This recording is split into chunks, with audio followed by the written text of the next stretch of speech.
গ্যাস্ট্রিকের সমস্যায় ভুগছেন? গ্যাস্ট্রিকের সহজ ঘরোয়া সমাধান জেনে নিন। গ্যাস্ট্রিক বা অ্যাসিডিটি অনেকের জন্য একটি সাধারণ সমস্যা। এটি মূলত পাকস্থলীতে অতিরিক্ত অ্যাসিড উৎপন্ন হওয়ার ফলে হয়। তবে ঘরোয়া কিছু উপায় অনুসরণ করলে সহজেই এটি নিয়ন্ত্রণ করা যায়। খালি পেটে বা খাবারের পরে 1 গ্লাস গরম পানি পান করলে গ্যাস্ট্রিকের সমস্যা কমে যায়।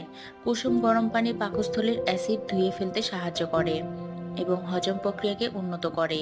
কিভাবে খাবেন? সকালে খালি পেটে 1 গ্লাস গরম পানি পান করুন।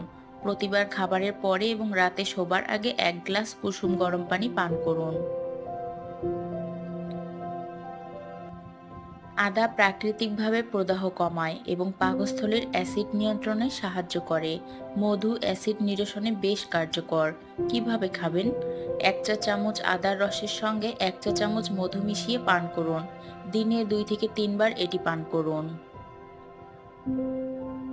তুলসী পাতা গ্যাস্ট্রিকের সমস্যা দ্রুত উপশম করে এবং পাকস্থলীর অতিরিক্ত অ্যাসিড কমাতে বেশ সাহায্য করে। 3 থেকে 4টি তুলসী পাতা চিবিয়ে খেতে পারেন, অথবা 5 থেকে 6টি পাতা 1 কাপ পানিতে ফুটিয়ে তুলসী চা বানিয়ে পান করুন। এছাড়া কলা ও শসা প্রাকৃতিকভাবে অ্যান্টি অ্যাসিড হিসেবে কাজ করে এবং পাকস্থলীর জ্বালাপোড়া কমায়। প্রতিদিন সকালে বা দুপুরে একটি কলা খান। শসার রস বের করে পান করতে পারেন বা কেটে লবণ দিয়ে খেতে পারেন। এছাড়াও খাবার ঠিক সময়ে খান, বেশি ক্ষুধার্ত থাকবেন না। চর্বিযুক্ত, মশলাদার ও ভাজা খাবার কম খান। ধূমপান ও অ্যালকোহল এড়িয়ে চলুন। অতিরিক্ত ক্যাফেইন যেমন চা, কফি পান করা থেকে বিরত থাকুন। এই ঘরোয়া প্রতিকারগুলো নিয়মিত অনুসরণ করলে গ্যাস্ট্রিকের সমস্যা অনেকটাই কমে যাবে। ধন্যবাদ।